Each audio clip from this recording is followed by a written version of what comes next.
श्री गणेशाय नमः।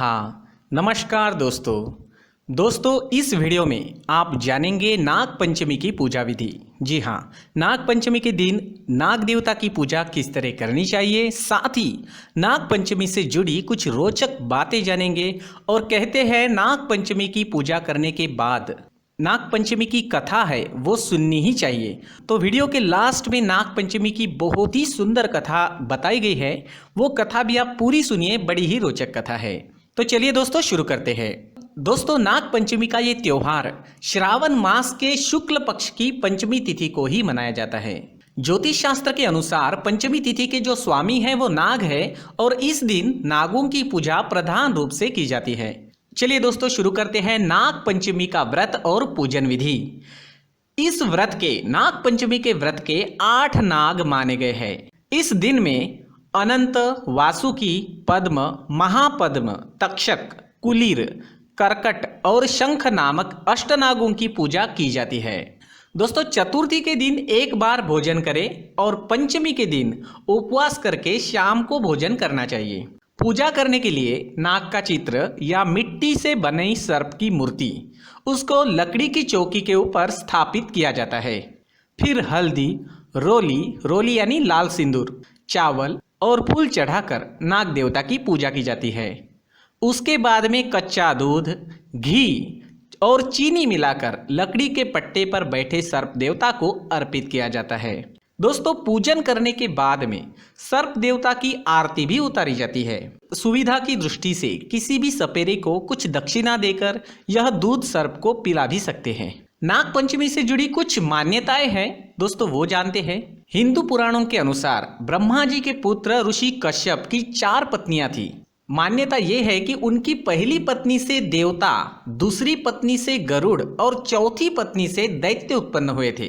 परंतु उनकी जो तीसरी पत्नी थी, जिनका ताल्लुक नाग वंश से था, उन्होंने नागों को उत्पन्न किया था। पुराणों के मतानुसार सर्पों के 2 प्रकार माने गए हैं, दिव्य और भौम। दिव्य सर्प वासुकी और तक्षक आदि है और इन्हें पृथ्वी का बोझ उठाने वाले और प्रज्वलित अग्नि के समान तेजस्वी ऐसा बताया गया है। ये अगर कुपित हो जाए तो फुफकार और दृष्टि मात्र से ही संपूर्ण जगत को दग्ध कर सकते हैं। इनके दंश की भी कोई दवा नहीं बताई गई है। परंतु जो भूमि पर उत्पन्न होने वाले सर्प है, जिनकी दाढ़ों में विष होता है और जो मनुष्य को काट सकते हैं, उनकी संख्या 80 बताई गई है। अनंत, वासुकी, तक्षक, कर्कोटक, पद्म, महापद्म, शंखपाल और कुलिक, इन 8 नागों को सभी नागों में श्रेष्ठ बताया गया है। इन नागों में से 2 नाग ब्राह्मण, 2 क्षत्रिय, 2 वैश्य और 2 शूद्र है। अनंत और कुलिक ब्राह्मण, वासुकी और शंखपाल क्षत्रिय, तक्षक और महापद्म वैश्य और पद्म और कर्कोटक को शूद्र बताया गया है। दोस्तों, पौराणिक कथा के अनुसार जन्मजेय, जो अर्जुन के पौत्र और परीक्षित के पुत्र थे, उन्होंने सर्पों से बदला लेने व नाग वंश के विनाश हेतु एक नाग यज्ञ किया, क्योंकि उनके पिता राजा परीक्षित की मृत्यु तक्षक नाम के सर्प के काटने से हुई थी। नागों की रक्षा के लिए इस यज्ञ को ऋषि जरत्कारु के पुत्र आस्तिक मुनि ने रोका था। जिस दिन इस यज्ञ को रोका गया था, उस दिन श्रावण मास की शुक्ल पक्ष की पंचमी तिथि थी। इससे तक्षक नाग व उसका शेष बचा वंश विनाश से बच गया। मान्यता है कि यही से नाग पंचमी पर्व मनाने की परंपरा प्रचलित हुई। दोस्तों, कुछ और मान्यताएं भी है। हिंदू मान्यताओं के अनुसार सर्पों को पौराणिक काल से ही देवता के रूप में पूजा जाता है, इसलिए नाग पंचमी के दिन नाग पूजन का अत्यधिक महत्व है। ऐसी भी मान्यता है कि नाग पंचमी के दिन नागों की पूजा करने वाले व्यक्ति को सांप के डसने का भय नहीं होता है। ऐसा भी माना गया है कि इस दिन सर्पों को दूध से स्नान और पूजन कर दूध पिलाने से अक्षय पुण्य की प्राप्ति होती है। यह पर्व सपेरों के लिए भी विशेष महत्व का होता है। इस दिन उन्हें सर्पों के निमित्त दूध और पैसे दिए जाते हैं। इस दिन घर के प्रवेश द्वार पर नाग चित्र बनाने की भी परंपरा है। मान्यता है कि इससे वह घर नाग कृपा से सुरक्षित रहता है। दोस्तों, चलिए अब मैं आपको बड़ी ही सुंदर और बड़ी ही रोचक कथा सुनाने वाला हूँ। बड़ी ही सुंदर कथा है, आप पूरी कथा जरूर सुने। दोस्तों, प्राचीन काल में एक सेठ जी के 7 पुत्र थे। 7 पुत्रों के विवाह हो चुके थे। सबसे छोटे पुत्र की जो पत्नी थी वो बड़ी ही अच्छी थी, बड़ी ही श्रेष्ठ, बड़ी ही अच्छे चरित्र वाली थी, परंतु उसका कोई भाई नहीं था। एक दिन जो 7 बहुएं थी उसमें से बड़ी बहू ने घर लिपने को पीली मिट्टी लाने के लिए सभी बहुओं को साथ चलने को कहा। तो सभी बहुएं उनके साथ गई और टोकरियां और खुरपी लेकर मिट्टी खोदने लगी। तभी वहां एक सर्प निकला जिसे बड़ी बहू खुरपी से मारने लगी। यह देखकर छोटी बहू ने उसे रोकते हुए कहा, मत मारो इसे, यह बेचारा निरपराध है। ये सुनकर बड़ी बहू ने उसे नहीं मारा। तब सर्प एक और जा बैठा। उस वक्त छोटी बहू ने उससे कहा, हम अभी लौट कर आते हैं, तुम यहाँ से जाना मत। ये कहकर छोटी बहू सबके साथ मिट्टी लेकर चली गई और वहां काम काज में फंसकर सर्प से जो वादा किया था वापस आने का उसे भूल गई। उसे दूसरे दिन वो बात याद आई तो सबको साथ लेकर वहां पहुंची और सर्प को उस स्थान पर बैठा देखकर बोली, सर्प भैया नमस्कार। सर्प ने कहा, तू भैया कह चुकी है इसलिए तुझे छोड़ देता हूँ, नहीं तो झूठी बात कहने के कारण तुझे अभी डस लेता। वो बोली, भैया मुझसे भूल हो गई, उसकी क्षमा मांगता हूँ। तब सर्प बोला, अच्छा तू आज से मेरी बहन हुई और मैं तेरा भाई हुआ, तुझे जो मांगना है वो तू मांग ले। वो बोली, भैया मेरा कोई भाई नहीं है, अच्छा हुआ जो तू मेरा भाई बन गया।